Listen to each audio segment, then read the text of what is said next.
Pinoy chef na kinikilala sa Italia. Taray! Please welcome! Papasok na! Papunta na rito sa kusina, Chef Miller Ramos! Hi, Chef! Kumusta ka? Kumusta ka, Chef? Kumusta? Galing ka ba lang bang aeroplano? Hindi pa? Hindi po. Uy, batiin mo muna yung ating mga nanonood sa Net25. Ayan. Hello po, good morning sa mga nanonood sa Net25. At syempre, nakapapakinggan din tayo sa Radyo Agila. Sa radyo. Yan. Chef Miller! Nako, eto na nga.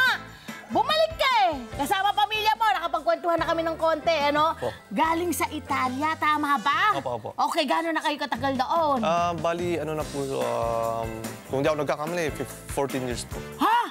Ang tagal na pala. Opo.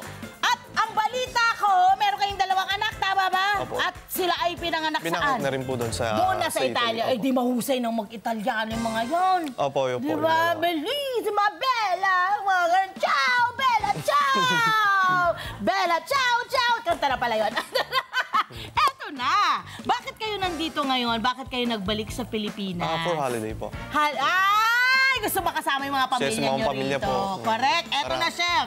Kasi syempre, alam mo, naku-curious ako eh. Bakit pagiging chef ang iyong piniling karera? Eh, di ba pagdating sa Italia, ang dami mong mga kalaban dun eh. Di ba? Yes po. Bakit yun ang pinili mo? Siguro po, yun yung napupusuan ko, yun yung gustong-gusto kong gawin na hindi ako napapagod. So, pinasok ko yung sushi. Kumbaga, passion mo na rin siya. Passion ko talaga po. Pati pagluluto, ganyan. Pagluluto rin po. Love na love mo rin. Yes po. Specifically, yung pagsusushi ang iyong inaral. Inaral ko po talaga siya na mas priority ko po yung sushi dahil gusto ko mag-isang Magaling sushi na Filipino na Yun, mag-isang sushi. yun ang gusto mo. Doon mo gustong makilala. Yes, Mahirap ba? Kasi may mga times ba na nung nag-aaral ka, eh, pati yung mga daliri mo nadadali rin? Yes, lahat po niyan. Nasugatan na po ako niyan. Nung nag-umpisa pa lang ako. Pero ngayon, hindi na po salamat sa hindi naman ako na ano. Maayos ka na ngayon. Yes, Eh, syempre, na-train mo na. Gaano Yes. katagal ka nang chef bilang sushi chef? Actually, 6 years pa lang po. Magsi 6 years 6 pa lang. years pa lang. Tagal-tagal na yung 6 Hindi, years, kasi po, sanay na po kasi ako sa province namin sa Agno. Nagdadaing ako ng bata ko ng isda, flying fish. So alam mo na rin. Binibenta ko po yung isdang yon. Nagbebenta kasi ako dati ng isda, nangingisda rin po Uy, ako. shoutout sa mga taga-Agno. Yan, shoutout po sa mga taga-Agno Pangasinan, mga kamag-anak ko dyan at mga kababayan ko. Manong! At pati na rin po sa Rome, Italy po, at saka sa Italia po. Yun! Nako, syempre, sabi nga natin kanina, ang goal po niya ay makilalang best Pinoy sushi chef. Yes, diba? Anong espesyal sa sushi? Bakit yan yung na-typean mo? Anong espesyal sa nakita mo? Kasi po, ang sushi is parang art na rin po siya. Correct. Okay. Pwede natin gawing art. So, gustong-gusto ko kasing gumawa ng mga kakaiba na hindi mahirap gawin ng iba na kaya kong gawin. China-challenge mo sa sarili mo. Yes po. China-challenge ko po lagi. Sino nagturo sa'yo? May mga quick courses ka bang ginawa? Meron ka bang short courses Sarili ko na ginawa? pong pag-aaral. Bali, kung saan-saan ako nagsisearch, hindi ako tumitigil na tumingin kung lahat ng mga social, kung sino yung mga gagaling, tinitignan ko, sinusundan ko siya. So, ginagaya ko pero ina-upgrade ko po siya. Mas lalo ko po siyang inaano. Ginagawa mong sarili mong gawa. Yes po, hindi ko pwedeng gayahin yung isang bagay na nakikita ko. Gusto ko malapit doon pero mas kakaiba naman yung gagawin. Bakit naman po kasi pagkagawa natin? Parang gawang Miller. Yes, Ganyan. yes, Yun ang gusto niya mag-rally. Okay. Ngayon po, abay mapalag tayo. Bibigyan tayo ng quick course sa sushi preparation. Yes, of course, kasama pa rin si Chef Miller. Chef Miller, balita ko, ito, kaya po namin i-display po ito dito, dahil special po ito. Ito po ang kanyang mga sandata pagdating sa pagsusushi, no? Itong mga knife mo ay saan galing pa yung mga yan? Actually, in-order ko po yan ng Japan. Karamihan po sa Japan po lahat. Siyempre. Pati yung case po sa Japan. At nakita mo na iba rin talaga ang kalidad niya, no? Yes po, kasi ang mga knives po talaga best po talaga sa Japan po. Oo, lalo na Sa pagdating buong sa sushi Yes, making. po. Okay, eto na. So ano po yung gagawin natin ngayon, Chef? At ano yung mga kailangan nating ingredients at gamit? Yes, yung gagawin po natin ngayon is isang platter na puro salmon po yung yung favorite. ingredients kasi po. So, Yung ba yung wife mo? siya po. Ay, wifey! Talaga ng pangalan mo, sabi mo naman pangalan. Aiza Kapulong po. Aiza! Yes. Ay, Aiza! Kasama ko ngayon. So, very supportive po yan. Ay, hindi ka kasali rito! Ito, masok ka na, halika na. Ikaw na, curious ka na. Okay.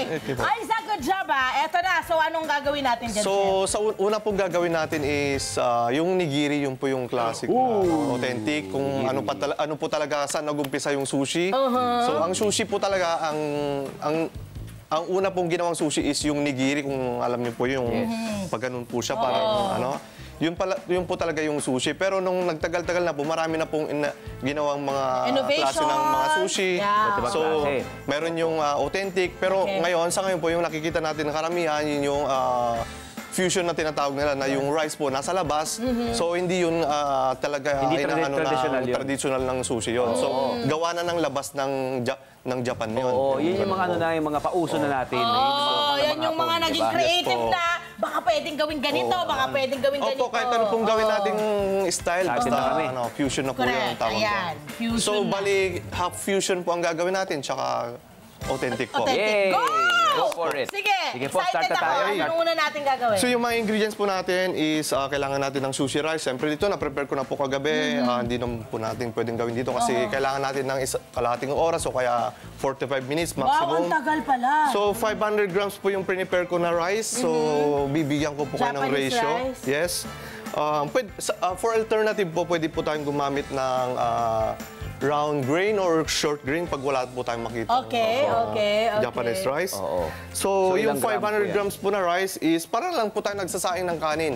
So, Okay. madali lang po. Pero in Japan po, minamarinate muna nila sa tubig.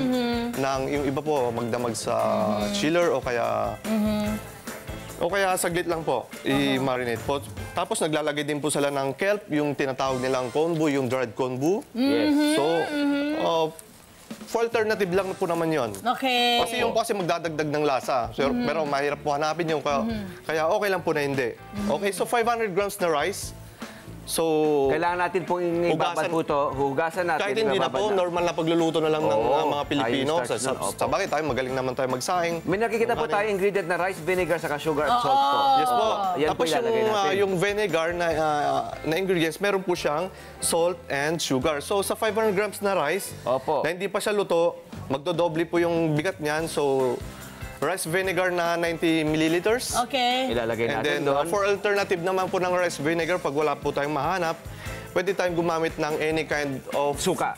na maaari lang po ay 5% acidity. Huwag nalalagpas doon sa Huwag yung sukang puti. Bakit po, po? pwede po. Pwede Bakit rin. po? Bakit po pag Magkaib- sumobra sa acidity? Yung acid po kasi mas maganda yung hindi gano'n na... Natama-tapang. Yes. Kagaya niyan. Nanakaw niya yung Yes, lasa yes ng po. kanin eh. Okay. Kagaya niyan po, wala akong pansukat kagabi. Nagawa ko na po na medyo sobra po yung ano. Yeah. Kailangan talaga sukat na sukat. And then meron 2 tablespoons sa sugar sa Yes 500 po, grams sa tsaka bigas at salt. 2 tablespoons. Salt na 2 teaspoon po. Ng Yeah. salt, Salt. pambalangin Okay, po. eto na. Ayan na. Kita na natin, ha? Considering na yan po yung ayan. Kuya, sa akin na to, ha? Sige po, okay po. Nilista niya eh. Adi sa akin na to. So magpipili po tayo ng umpisang kung gumawa ng nigiri. Actually, yung salmon po natin dito sa Pilipinas ay mas iba talaga yung quality pagdating sa Europe talaga. Okay, so okay lang po. Importante may ano po tayo. So ito, piliin ko yung part ng buntot. Ayan. Pwede po tayong mag-cut ng 3 finger, ganyan. Okay. Tapos tatanggalin natin yung balat. Wow. Ayun. Grabe. Yung balat kasi talaga di natin usually talaga dapat Dinasali. isinasama yan. Oo. Kahit kaya yung mga gray na part ng salmon. Tanggalin di ba? Kasi natin. medyo may, andun yung lansa eh, yung gray na part.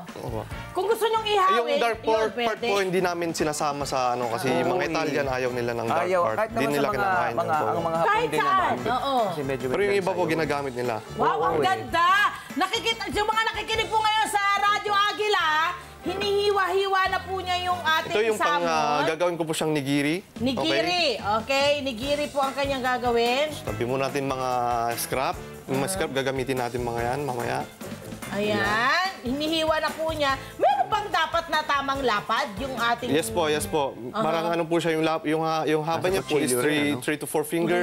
Tapos yung ano niya po, yung lapad, ay ano niya is 2 finger, okay na po. Okay. Actually, yung salmon, hindi, mga ginagamit ko, hindi po siya ganun. Pero okay lang po.